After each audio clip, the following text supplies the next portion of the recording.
Section of our agenda is unfinished business. Item 31 is A, ZCA-2025-017-952, zone change.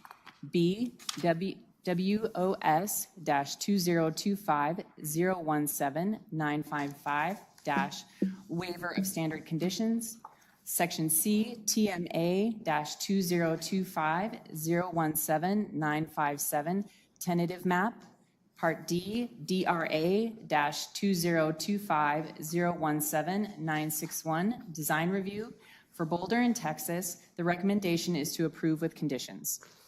Mayor and members of council, this item is a 28-acre piece of property for 384-lot single-family subdivision with a combination of attached and detached homes. I'd just like to take a couple minutes and share some information that's occurred since this item was continued last time.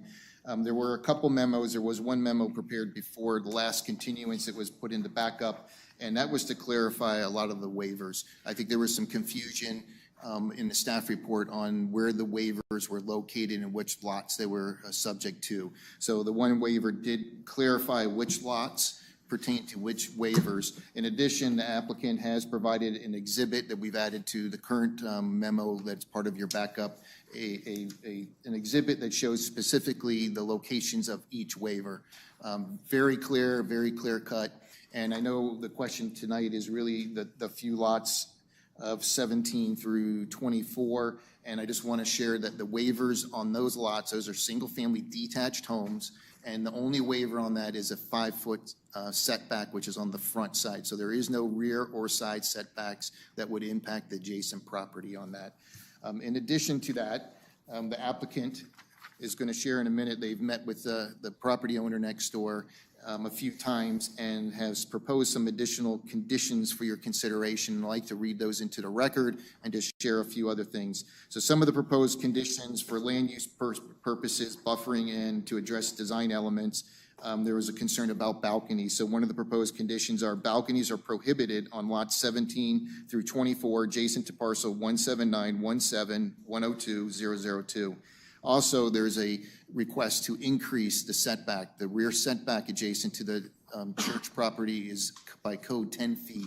The applicant is proposing the minimum rear setback to the homes for lots 17 through 24 adjacent to the same parcel number shall be 14.5 feet.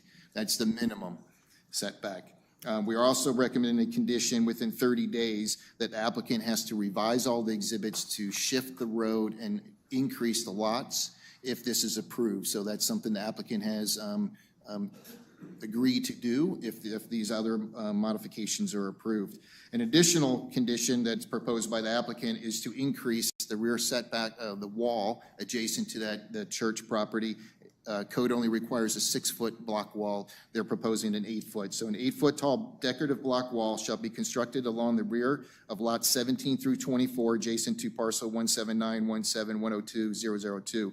The 8-foot height shall be measured from the grade on lots 17 through 24 as reflected on the lot fit exhibit dated 3/10/26. That's another exhibit that the applicant has provided us since the continuance that clearly shows the location of the 8-foot wall, labels the 8-foot wall, and also provides cross sections that shows that there are going to be some retaining walls. So the 8-foot is important to be on the residential side. So on the church side, it will be even taller. There could be a retaining wall anywhere from 1 to 3 or 4 feet, which would increase the height of the wall for additional buffering. An additional condition is applicant shall install 2 24-inch box evergreen trees in each of the rear yards of lots 17 through 24. Trees to be installed prior to issuance of certificate of occupancy for the homes on lots 17 through 24. That is also to provide additional buffering between the homes and the adjacent property. That is in a memo along with the exhibits that I have mentioned for that. So if your recommendation is for approval, please reference these additional conditions if you decide to go forward with that. Staff and Planning Commission did recommend approval. Okay. Mr. Amick. Thank you, Mayor, members of the council. Tom Amick, 1980 Festival Plaza.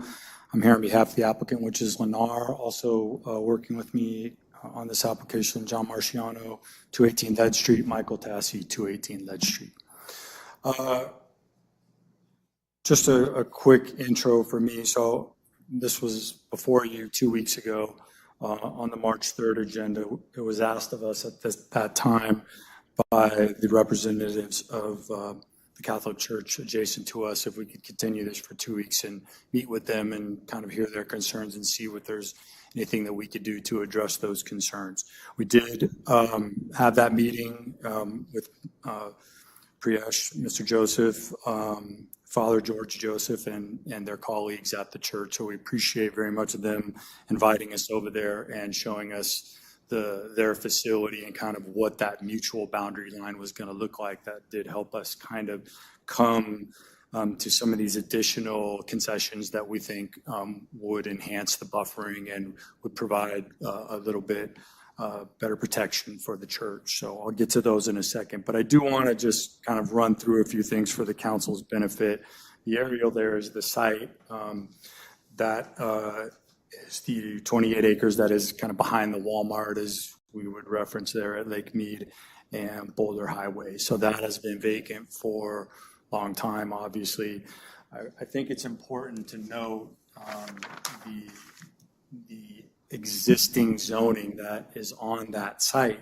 That entire site is zoned RH36, which, as you guys know, is the highest multifamily density for attached product that the city has. So a few years back, there were 2 side-by-side apartment projects that were approved, totaled 749 total units that were part of that approval. That RH36 zoning still exists. It's in place today. So this is an aerial of kind of half of that project.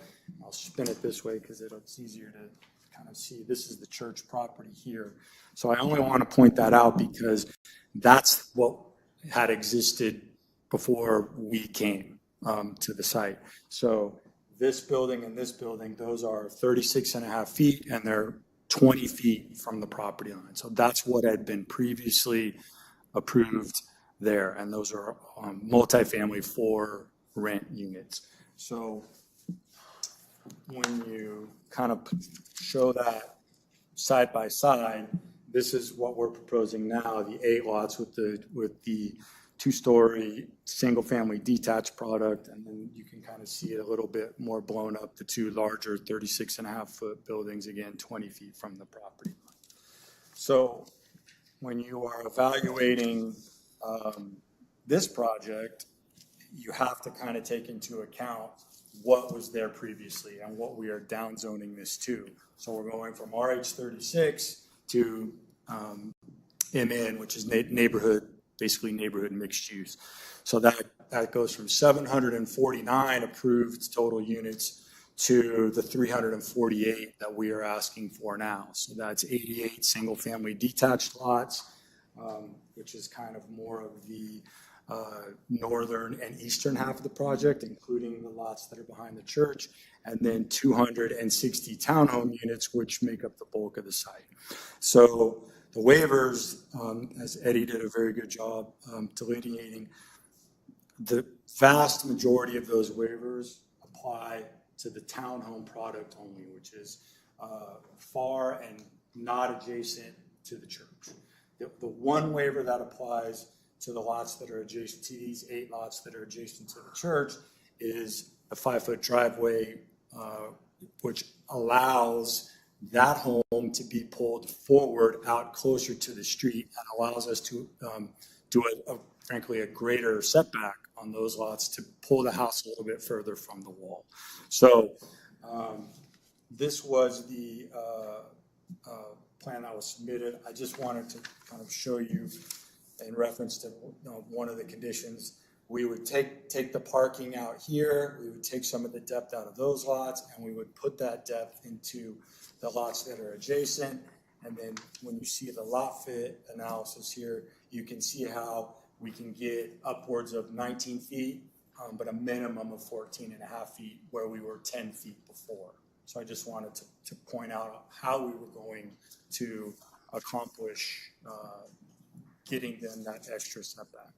So when we were meeting with Mr. Joseph at his college, we did have a chance to kind of walk along the property line. And, there are some legitimate concerns with being able to look down into the church property. Not quite as bad as it existed with the multifamily project, but that was a concern that we felt like needed to be addressed. So we are going to increase the height of the wall from 6 feet to 8 feet, and that would be from our side. It will appear, as Eddie mentioned, higher from their side based on the way that the property slopes and the grades that are out there, but it'll be a lot closer to the height of the wall that separates the church from the Walmart commercial center. So we thought that was important to try to get that as close as we could. And then with the addition of the trees in the backyard, 2 per lot, so 16 total trees, 24-inch box to provide, additional visual buffering, more from our side, to block views into the church property. So so those lots, as also mentioned, will not have balconies. So no second story, outside living space. And then the last thing I was just going to add was we do appreciate the time that the folks from the church spent with us. It was good for us to go and witness that. I think we're doing a good thing here by getting rid of the very, very high density multifamily rental zoning and moving to a project that has half of that density with for sale ownership here. So the only other thing I would just stress was we do have to do the pedestrian access out to Boulder Highway. That will be done via staircase, given the grading situation over there, but that will keep pedestrian activity being able to, that's where the transit is, so people will be able to access that directly through Texas without going out to Cholla or Dondero, which was a big thing, and that decreases the foot traffic over in the more sensitive area closer to the church. So I think that's all I have. Did I miss anything, John? No, you were wonderful. Okay. I can answer any questions if you have. Okay, thank you. So for clarification, this is the whole project is for sale versus the rental high-density apartment complex that was previously approved, is that correct? That is correct. And the 5-foot waiver on the lot, I believe it's 8 lots that are immediately adjacent to the church, now increases the backyard setback between the back of the residential unit to the church property line, where 10 feet would normally be the standard. You've now increased it a minimum of 14 and a half feet, but up to 19 feet in some cases. Is that correct? Correct, and that's what that exhibit shows. So the code only requires 10, and we were able to make those adjustments to get a minimum of 14 and a half, but we do have a model that would provide a greater setback of 19 feet. So what we were trying to do is be able to provide that variety so that you wouldn't have kind of the same lot. We wanted the in and out. So that's why we made the adjustments across the street here to allow us to get the additional setback. So with everything that you have addressed from the concerns that were brought up in the previous meeting, I think you have done just about everything possible to mitigate any negative impacts to the church or to the members of the church that would be visiting there. I want to thank you for being willing to make those concessions and make those adjustments to the development. I think it's a much, much better development than what was previously approved, much half of the density as was approved before. And this also provides some much needed for sale residential units that are of a little bit different type than we have throughout the rest of the community, that will allow people of all different income levels to be able to get into home ownership. So I appreciate that. Any other questions or comments? I did have one, I did remember one thing that I needed to add. With regard to Mr. Joseph's comment about the condition that was still under review by the city attorney's office, that condition was a request for us to provide disclosures to all of our residents about the church and their activities, so that when people were buying homes, they would be doing so with knowledge and would be acknowledging the church was there and their activities, which we are happy to do and will provide. I think just there was a little confusion. I think that the city attorney's office does not believe that needs to be a formal condition or cannot be a formal condition, but I'm stating for the record that we received that request and that we will be doing that regardless of whether there's a condition or not. Yeah, I agree that I don't think that should be a condition. We have churches throughout our community everywhere. And understand that completely. Yeah, so thank you for that. Mayor, go ahead, I'm sorry. Well, thank you for that clarification, because I heard the church person say that, and I wanted clarification from Nick, so thank you. Sorry, I should have added that in my presentation. Yeah, let me just respond to a couple of things Mr. Joseph offered, and I received a letter from him just before the meeting that repeats a lot of what he offered in public comment, but he covered sort of some legal points that I want to be clear for the record. First one, implied that there's a due process concern hearing this application tonight. I want to assure you that that's not the case. The touchstones of due process are notice and an opportunity to be heard. Of course, the church has been on notice of these applications for quite some time. And in fact, these items were continued in part at their request last time. So there's been notice and an opportunity to be heard. They're here tonight and had that opportunity. There was also some mention that perhaps it was procedurally irregular to hear these items because of the season that the church is in. There are some protections for churches under federal law in particular, but they have to do with ensuring that local governments don't discriminate against religions and based on the religion. There is also this notion that you can't engage in regulatory activities that have a substantial burden on the free exercise of religion, but merely hearing these applications tonight and going through this process is not a substantial burden. So I want to make that clear. Mr. Amick mentioned the disclosure. For the record, I did advise planning staff that it would not be appropriate to include a disclosure, primarily because those kind of disclosures are really reserved for really important issues. Things like when uses are completely incompatible, when there's a true public nuisance involved, or when there's like environmental concerns. We will often condition the application to formally notice through a recorded document that an incompatible use exists. Of course, as you noted, churches and residential neighborhoods are very compatible. In fact, churches belong in neighborhoods. So I advise staff to steer clear of that. Of course, if Mr. Amick wants to agree to that on their own with the church, that's fine. The other thing that Mr. Joseph mentioned was a good neighbor agreement. That is not a concept that we use here in Nevada. One of the things we are very mindful of is not letting the regulatory process be used to leverage advantage between two property owners. And so we don't incorporate those kind of conditions in our regulatory process. So I have just a few comments for both parties. So I want to take everyone back just really quick. 2 weeks ago, before this was at the council, it was brought to my attention just days prior of the concerns of the church, along with an email campaign, lack of a better way of saying it, from roughly 50 or 80 different members of that church expressing their concerns about the setbacks, or expressing their concerns about the privacy of the church, and some of the issues on drainage and safety. And so 2 weeks ago, the developer wanted to move forward. However, the developer and their representatives agreed to work with the church. So I want to say thank you for that. Thank you for the extra 2 weeks.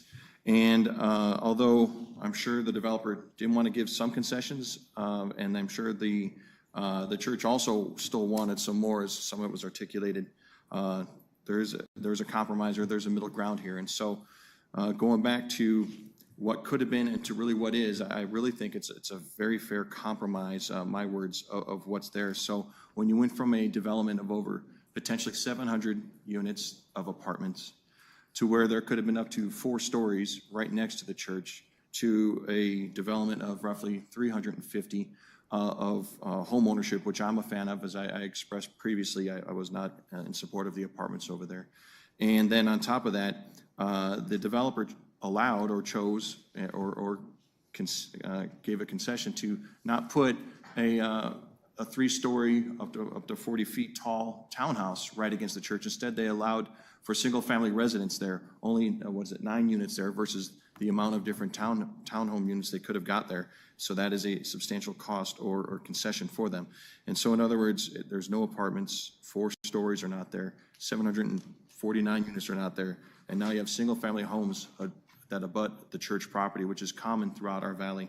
And then on top of that, the church had asked, hey, help us out with some of our privacy. And so by doing so, you increased the setbacks at a minimum of 14.5 feet.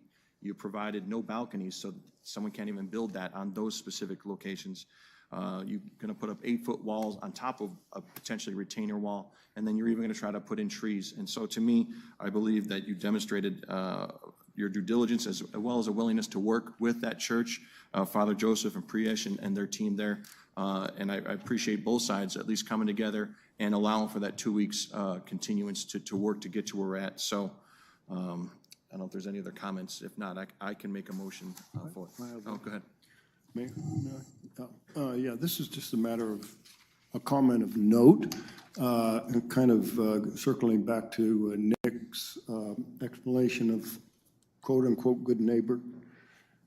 We don't have that vehicle here or way of doing that, but as a matter of note, this home builder, Lennar, has been building in Henderson for a long time, and we really have never had any complaints relative to this home builder. They're exceptionally good home builder and exceptionally good neighbors.